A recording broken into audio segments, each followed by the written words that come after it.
한 번뿐인 인생이 중요한 것은 이 삶이 죽음 이후에 천국과 지옥을 결정하기 때문입니다.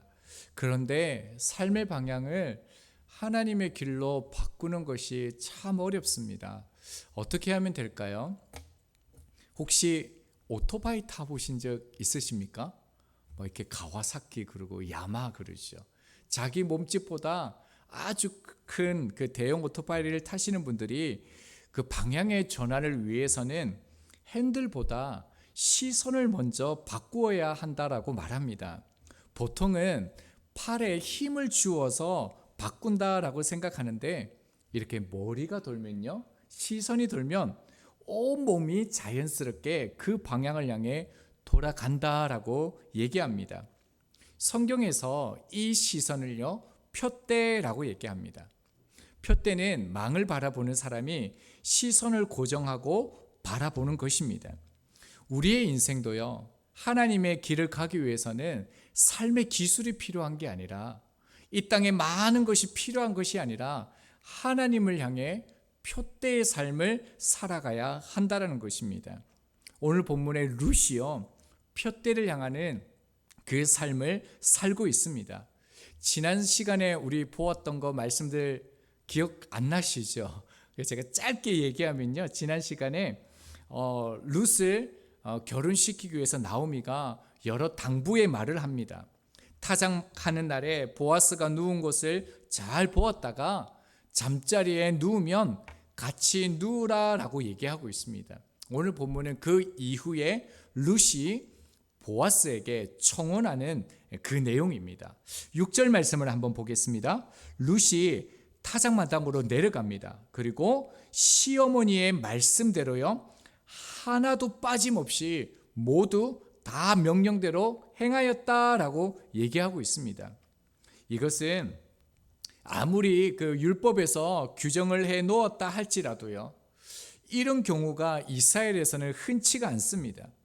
그것도 밤중에요, 이방 여인, 그 중에서도 모함 여인 여자가 그 지역의 유력한 자에게 먼저 찾아가서 자기 몸을 먼저 맡기면서 결혼해 달라고 얘기하는 것은 대단히 큰 용기가 필요할 뿐만 아니라 이 일에 어쩌면 인생을 걸어야 하는 일이라는 거죠.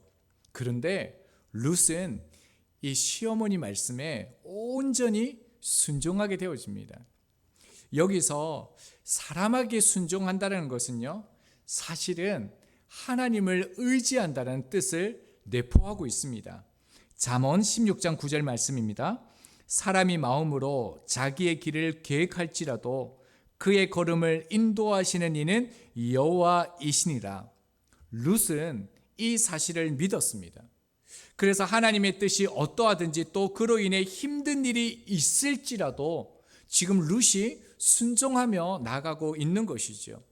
룻의 믿음은 생각만 가지고 있는 믿음이 아니라요, 실제적인 믿음을 가지고 있었습니다. 7절을 한번 볼까요? 7절을 보면요, 보아스가 먹고 마시고 마음이 즐거워서 곡식단 더미의 끝에 누웠다라고 얘기하고 있습니다. 10년 동안에 지금 기근이 끝난 것이었거든요. 그러니까 그 풍작으로 인해서 얼마나 마음이 즐겁고 행복했겠습니까? 자, 이후에요, 룻이요, 나오미가 알려준 대로 그 사람도 자신의 존재를 눈치채지 못하게 숨고요, 보아스가 잠들자 가만히 그의 발치 이불을 들고 거기에 누웠다라고 얘기하고 있습니다. 여기 말씀해 보면 가만히라고 얘기되어져 있는데 숨을 죽이고요, 은밀하게 라는 뜻을 가지고 있습니다. 이전에 보면 룻이 몸을 씻었습니다.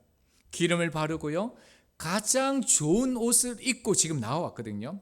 그런데도 자기의 외모로 지금 보아스에게 다가가고 있지 않습니다. 보아스와 인격적인 만남을 바랬고요, 그리고 하나님이 하실 것을 믿고 맡겼기 때문입니다. 자, 보아스의 반응을 볼까요? 8절입니다. 밤중에 그가 놀라 몸을 돌이켜 본즉 한 여인이 자기 발치에 누워 있는지라.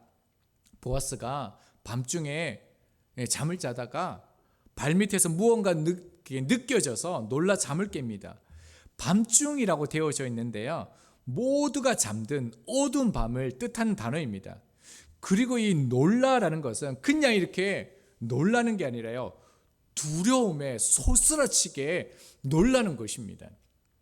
왜 놀랐을까요? 도둑이 와서 그럴 수도 있고요, 또 귀신이 왔기 때문에 놀랄 수도 있겠죠. 그 당시에 그 책을 보면 릴리스인가? 이 여자 귀신이 진짜 있었다고 그러는 거예요. 밤에 와가지고 그러면서 이렇게 막 잡아먹고 그랬다라는 거죠. 그래서 어쩌면 보아스가 놀랐는지도 모르겠습니다. 그러니까 지금 보아스가 뭐라고 얘기합니까? 몸을 돌이켜 보았다라고 얘기하죠. 이게 뭐냐면요, 이 몸을 돌이킨다는 것은 이런 의미가 아니라 이게 틀어 잡다, 이런 의미가 있습니다. 이 단어가 쓰여진 곳이 어디냐면, 그 삼손이 두 눈을 뽑히고 난 다음에 큰 제사를 벌이죠. 그 다곤 신전에서 뭐라고 얘기합니까? 하나님께 마지막 은혜를 구하면서 능력을 부어달라고 그러면서 두 기둥을 잡았다라고 표현하지 않습니까? 이 표현이 이 몸을 돌이키다라는 뜻과 똑같습니다. 그러니까 지금 보아스는 이 밤중이라서 보여진 게 아니라요, 더듬 하면서 건드려 보고 말했다라는 것입니다. 자, 어떻게 얘기합니까? 9절을 보겠습니다. 이르되 네가 누구냐 하니 대답하되 나는 당신의 여종 루시오니 당신의 옷자락을 펴 당신의 여종을 덮으소서. 이는 당신이 기업을 물을 자가 됨이니이다 하니 네가 누구냐 이렇게 묻습니다. 두려움 가운데서요. 자, 이 말은 뭐냐면, 네가 누구냐, 상대방을 알려고 하는 질문보다는 네가 여기 온 목적이 무엇이냐, 무엇을 하려고 여기 왔느냐, 이렇게 묻는다는 거죠. 그러자 당신의 여종 루시입니다 라고 얘기하고 있습니다. 성경에서는요, 몇 가지 중요한 것이 나오는데 뭐 장소, 그 다음에 이름, 이런 것들이 중요합니다. 지금 룻의 호칭의 변화가 있는데 곧 비가 올 것 같죠. 비가 올 것 같은데 퀴즈 하나 내서 이렇게 맞추시면 그분은 길을 걸어가더라도 비를 안 맞을 수 있도록 제가 기도하겠습니다. 처음에 룻을 향하여 뭐라고 불렀는지 기억나십니까? 룻이 뭐라고 자기를 소개했는지? 이방 여인이라고 얘기했습니다. 그래도만 2장 13절로 가면 자기를 하녀라고 얘기하고 있습니다. 근데 오늘은 뭐라고 얘기합니까? 종으로 소개하고 있습니다. 자, 앞에요, 특별히 하녀와 종은 의미가 전혀 다릅니다.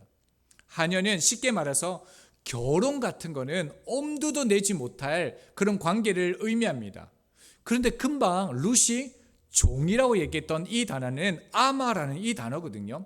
실질적으로 아내가 될 사람을 남편에게 자기 자신을 결혼 상대자로 소개하는 단어라는 겁니다. 그럼 룻이 갑자기 보아스에게 내가 당신의 아내가 될 사람입니다, 이렇게 지금 얘기하고 있다는 거예요. 룻에게 갑자기 이런 용기가, 이런 변화가 어디서 왔을까요? 자, 그러면서 말씀을 보면요, 당신의 옷자락을 펴 여종을 덮어달라고 얘기합니다. 이 말은 사실 자기의 말이 아니라요, 이미 앞에서 보아스가 룻을 처음 만났을 때 그에게 해준 말을 그대로 하는 겁니다. 2장 12절입니다. 여호와께서 그의 날개 아래에 보호를 받으러 온 내게 온전한 상을 주시기를 원한다라고 얘기합니다. 룻이 이 말을요, 주어를 바꿉니다. 그러니까 여호와가 아니라 보아스로 바꾸어서 지금 부르는 거죠. 그러니까 이제 여호와가 아니라 당신의 날개를 펴서 나를 덮어서 기업 물을 자가 되어 달라고 요청을 하고 있다는 겁니다. 나의 생명이, 나의 인생이 당신에게 있습니다 라고 얘기하고 있다는 거예요. 보호해 달라는 겁니다. 나를 지켜달라고 지금 얘기하고 있는 거죠. 보아스는요, 이 룻의 이 고백을 누구보다도 잘 알고 있었습니다.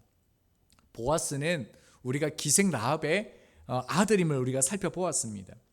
이 가정은 어느 곳에도 속할 수 없는 버림받고요, 멸시받는 그런 가정이었습니다. 그런데 하나님이 어떻게 하십니까? 그들을 받아주셨습니다. 그리고 여호와의 날개로 그들을 덮어서요, 생명을 보존해 줄 뿐만 아니라 하나님의 백성이 되게 하신 것이죠. 기업 물을 자가 되어 주셨다는 것이죠. 이 말씀이 어디에 나오냐면요, 에스겔서 16장 8절입니다. 내 옷으로 너를 덮어 벌거벗은 것을 가리고 내게 맹세하고 언약하여 너를 내게 속하게 하였느니라. 이 말씀은 이방인들이고 버려졌던 그 백성들을 향하여 하나님께서 내가 너희와 다시 결혼하겠다라는 의미입니다. 그러니까 보아스는 그의 인생을 통해서 이 하나님이 덮어주시는 이 은혜를 경험한 것이죠. 그래서 지금 룻의 그 고백을 누구보다도 공감하고 있다는 것입니다. 그래서 뭐라고 얘기합니까? 이렇게밖에 고백할 수 없는 것이죠. 우리 10절 말씀은 같이 읽도록 하겠습니다. 그가 이르되 내 딸아 여호와께서 내게 복 주시기를 원하노라. 네가 가난하건 부하건 젊은 자를 따르지 아니하였으니 네가 베푼 인애가 처음보다 나중이 더하도다. 뭐라고 얘기합니까? 내 딸아 라고 얘기합니다. 정말 귀하게 친근하게 여기죠. 그러면서 정말로 내게 여호와께서 복 주시기를 원한다라고 얘기했습니다. 정말 그런 일이 일어나기 원한다라는 거예요. 왜요? 그게 인생의 소망이거든요. 자기가 그 은혜를 입었거든요. 그래서 정말 네가 복 받기를 원한다라고 얘기하면서 네가 가난하건 부하건 젊은 자를 따르지 않았다라고 얘기하고 있습니다. 자, 이 의미는요, 실제로 많은 남자가 룻을 좋아하지 않았겠습니까? 그는 열심히 있었습니다. 젊었고요, 부지런했습니다. 그뿐만 아니라 온 성읍이 다 아는 현숙한 여자, 지혜로운 여자였습니다. 그리고 그랬기 때문에 수많은 남자들이 그를 좋아하지 않았겠습니까? 그러면서요, 또 보아스가 뭐라고 얘기합니까? 내가 내게 베푼 인내가 처음보다 나중이 더하다라고 얘기하고 있습니다. 여기서 인내라는 거는 인자하고 따뜻한 사랑, 히브리어는 우리가 참 좋아하는 단어죠. 헤세드라는 단어를 씁니다. 그러니까 하나님이 인간을 향해 베풀어 주신 그 사랑을 인내 헤세드라고 말합니다. 자, 처음 베푼 인내는요, 룻이 여기에 와서 나오미를 섬긴 것을 말하고 있습니다. 그리고요, 나와 하려고 하는 것을 뜻하고요. 자, 그 다음에 그 인내가 나중에 더 크다는 말은 뭐가 되겠습니까? 만약에 내가 보아스가요, 기업 물을 자가 된다면 룻이 온전히 하나님을 신뢰하고 순종하는 모습으로 인해 나에게 베풀어지는 하나님의 은혜와 사랑이 더 크다라는 것을 지금 의미하고 있다라는 겁니다. 자, 보아스가 지금 룻의 그 고백에 의해서 무슨 말을 하려고 하는 것입니까? 네가 지금 나에게 청혼하는 거, 네가 지금 이렇게 행동하는 것은 너의 행복이나 욕심이 아니라 믿음의 행동이라는 것을 지금 말하고 있다는 겁니다. 조금 더 예화를 들면 제가 청년 그 커플과 대화를 한 적이 있는데 이렇게 질문했습니다. 네가 여자친구를 보면서 예수님을 믿는 것 같아 라고 물었습니다. 그리고요, 여자친구가 널 보면서 예수 믿는 것 같아 라고 물었습니다. 우리는 예수 믿는다라고 말합니다. 예, 그렇게 고백해야죠. 그러나요, 예수 믿는다는 말은 어쩌면 스스로의 고백이 아니라 상대방이 발견하는 것이라는 거죠. 보아스가 지금 룻의 믿음을 발견했다라는 것입니다. 이 모든 것이 사서로의 자기의 뜻과 계획에서 이루어지는 것이 아니라 믿음 안에서 이루어졌기 때문에 그 믿음의 인내가 우리를 풍요롭게 하고 있고 앞으로 그 사랑이 더 크다라는 그 믿음을 지금 룻에게 보아스가 얘기하고 있다라는 것입니다. 자, 그러면요, 또 하나 퀴즈를 한번 내볼게요. 보아스가 결혼했을까요? 안 했을까요? 조금 헷갈리죠, 갑자기. 손 들어볼까요? 보아스가 결혼했을까? 했나?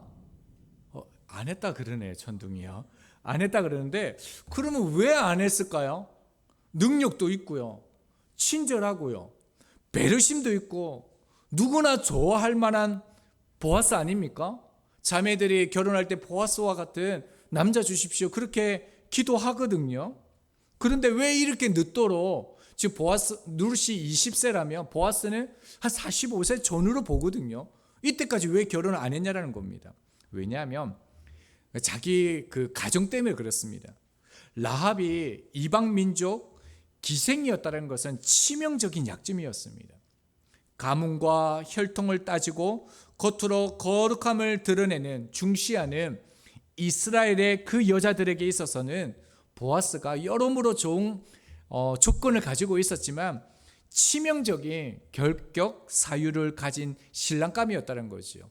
또 반대도 있습니다. 뭐냐면요, 보아스도 믿음이 없는 그 여인들을 마음에 두지 않고요, 믿음의 여자, 말씀을 쫓아가는 여자를 기다렸다라는 겁니다. 그리고 하나님께서 이 놀라운 때에 이런 사람을 서로 만나게 하신 것이죠. 드디어 하나님을 믿고 표대를 향하는 여인을 만난 것입니다. 그러니까 보아스가 얼마나 행복했습니까? 그래서 이렇게 얘기합니다. 11절이요. 그리고 이제 내 딸아, 두려워하지 말라. 내가 내 말대로 내게 다 행하리라. 네가 현숙한 여자인 줄을 나의 성읍 백성이 다 아느리라. 뭐라고 얘기합니까? 딸아, 두려워하지 말라라고 얘기하면서 네 말대로 다 하겠다라고 얘기합니다. 이거는요, 프로포즈를 받아들인 거죠. 청혼을 받아들이겠다라고 약속합니다. 그러면서요, 잘 보면 내 딸아라고 얘기하면서 뭐라고 또 호칭이 달라지냐면 뭐라고 얘기합니까? 현숙한 여자라고 바뀝니다. 그러니까 이 말은 뭐냐면 이제 더 이상 너는 내 종이나 하녀나 이방민족이 아니라는 거야. 너와 나는 똑같다라는 거예요. 동등한 위치라는 거예요. 이제 보아스와 룻은 뭐만 하면 됩니까? 결혼 날짜만 잡으면 됩니다. 얼마나 기쁘겠습니까? 자, 그런데요, 오늘 말씀이 이렇게 끝나지 않고요, 반전이 일어납니다. 자, 12절 보겠습니다. 참으로 나는 기업을 모를 자이나 기업 물을 자로서 나보다 더 가까운 사람이 있으니, 룻에게요, 자신도 기업 물을 자이긴 하지만 자신보다 더 가까운 사람이 있다라는 거예요. 이게 무슨 생뚱같은 말입니까? 이거 거절하는 거 맞죠? 분명히 앞에 결혼한다고 네 말대로 다 해주겠다라고 했는데 지금 결혼할 수 없다라고 지금 얘기하고 있다라는 겁니다. 그 이유가 무엇입니까? 13절입니다. 이 밤에 여기서 머무르라. 아침에 그가 기업 물을 자의 책임을 내게 이행하면 좋으니 그가 그 기업 물을 자의 책임을 행할 것이니라. 만일 그가 기업 물을 자의 책임을 내게 이행하기를 기뻐하지 아니하면 여호와께서 살아계심을 두고 맹세하노니 내가 기업 물을 자의 책임을 내게 이행하리라. 아침까지 누워 있을지니라 하는지라. 이유가 무엇입니까? 내가 1순위가 아니라는 거예요. 2순위라는 거예요.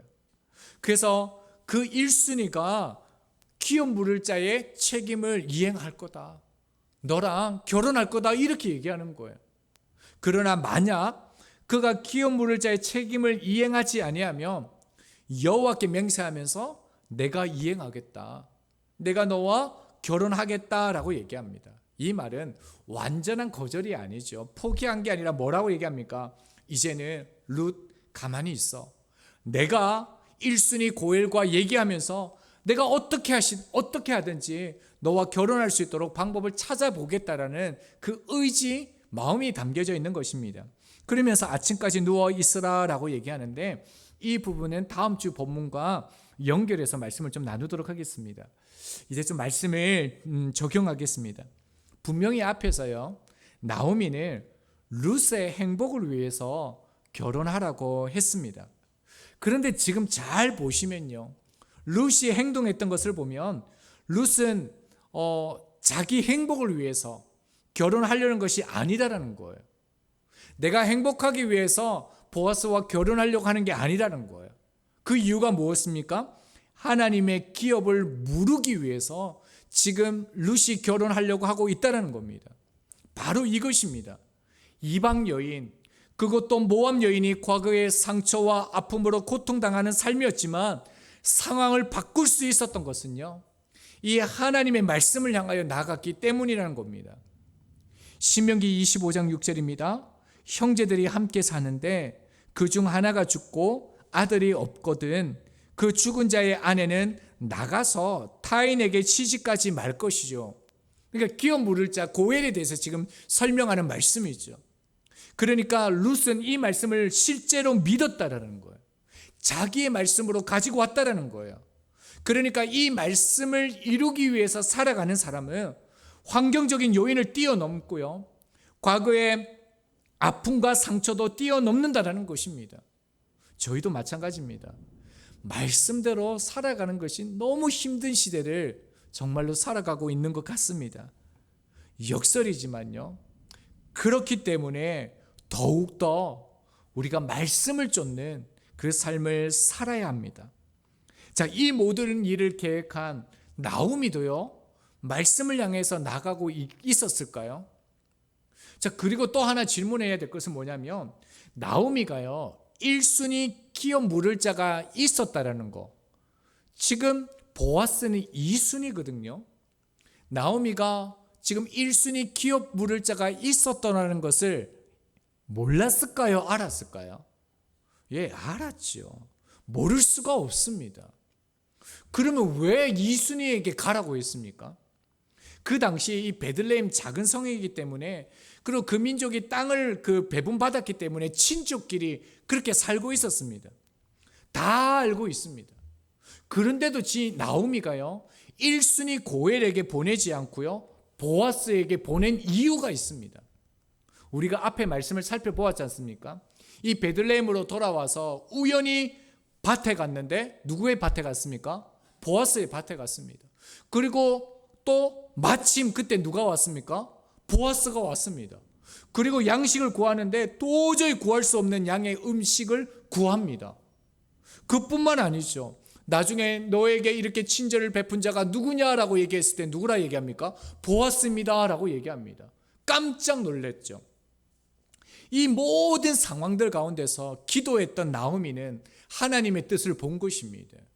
자기의 생각이나 자기의 뜻대로 상황 속에서 결정한 게 아니라 이렇게까지 하나님이 하셨다라면 하나님의 뜻과 계획이 반드시 있다. 이 순위이지만 이를 통해서 하나님이 하실 일이 있다. 나오미도요, 말씀을 붙들었다라는 겁니다.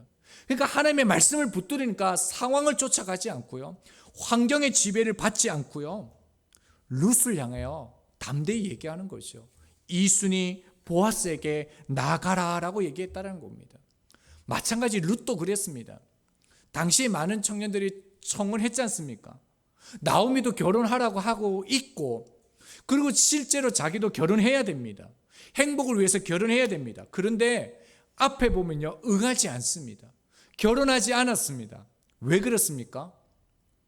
룻도요, 하나님의 말씀, 그 기업 물을 자에 대한 말씀을 붙들고 있었기 때문이라는 겁니다. 이 모습이 우리의 인생의 방향이고 목적이 되어야 한다는 거죠. 그 보아스는 말씀대로 쫓아가지 않았습니까? 보아스도 당연히요, 말씀을 붙들고 살아갔기 때문에 그 당시에 돈으로 사람을 사지 않고 믿음의 여자를 기다릴 수 있었다는 겁니다. 예수 믿는 사람의 인생 목적은요, 잘 사는 것, 행복이 아닙니다. 그런데 예수 믿지 않는 사람들의 인생의 목적은 잘 사는 것, 행복이 맞습니다. 그러나 믿는 자의 표대는요, 예수 그리스도를 드러내는 것입니다. 우리를 영원한 죽음에서, 멸망에서 영원한 하나님의 나라 생명을 주는 예수 그리스도를 드러내는 것, 이것이 우리의 인생의 목적이라는 것입니다. 이것을 위해서 우리가 밥을 먹고요, 일하고 결혼도 하고 직장 생활도 하는 것입니다. 그리고 이렇게 살아가는 사람들에게 하나님은 행복한 삶을 선물로 주시는 것입니다. 그러니까 행복이라는 것은 결과가 아니라요, 과정이라는 것입니다. 여기에서 중요한 교훈을 하나 발견하게 되었습니다. 우리가 하나님의 말씀을 붙들고 표대를 향해서 살아가면 반드시 하나님의 역사는 우리 가운데 찾아오게 된다는 겁니다. 그런데 오늘 말씀 속에서도 발견하는데요, 우리에게 하나님의 역사가 일어나기 위해서 이것이 꼭 필요합니다. 그게 뭐냐면 인내라는 겁니다.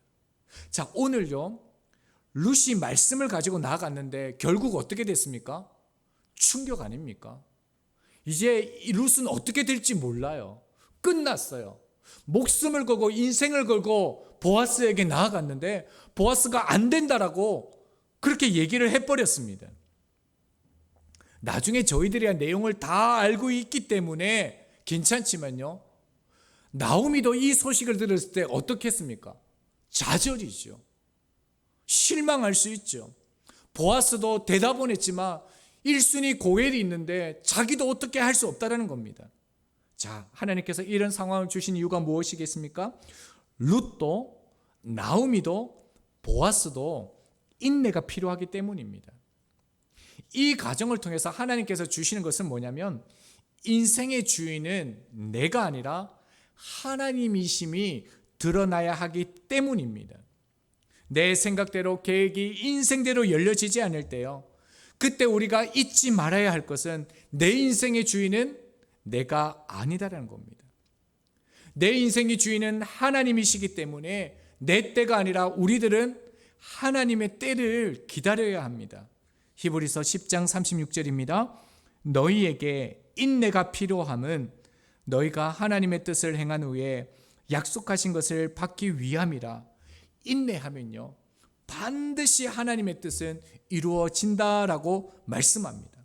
그리고 하나님께서 이 인내를 통해서 하나님이 우리의 주인 되심을 드러내게 된다라고 말씀하고 있다는 것입니다.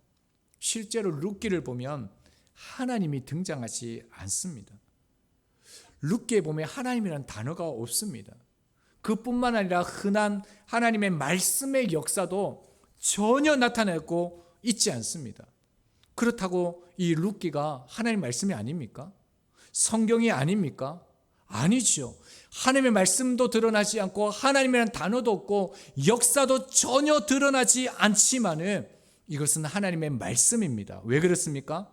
나오미, 룻, 보아스를 통해 하나님이 등장하고 계시기 때문입니다. 하나님은 당신의 사람들을 통해서 드러내고 계신 것이죠. 룻은 한마디로요, 기업 모를 자를 향해 나아갔던, 푯대를 향하여 나아갔던 여인입니다. 그래서 그는 내게 유익하던 그 모든 것을 다 해로 여기고 구주를 위해서 다 버렸습니다. 그리스도 여호와께서만 드러나는 삶을 실제로 살아냈던 사람이 누구냐면 룻이라는 것입니다. 룻만 하나님의 형상으로 지음을 받았습니까? 그렇지 않습니다. 저희들도 똑같이 하나님의 형상으로 지음을 받았습니다. 하나님의 형상은요, 언어가 아니라 우리의 삶으로 나타내야 합니다. 내가 살아계신 하나님을 삶으로 보여주는 존재가 되는 것이 하나님의 형상입니다. 저희들도요, 룻처럼 이 약속의 말씀을 붙들고 푯대를 향하여 그 삶을 하나님 앞에 순종하며 나아가면 그때 반드시 하나님께서 우리와 우리 교회를 사용하실 줄 믿습니다.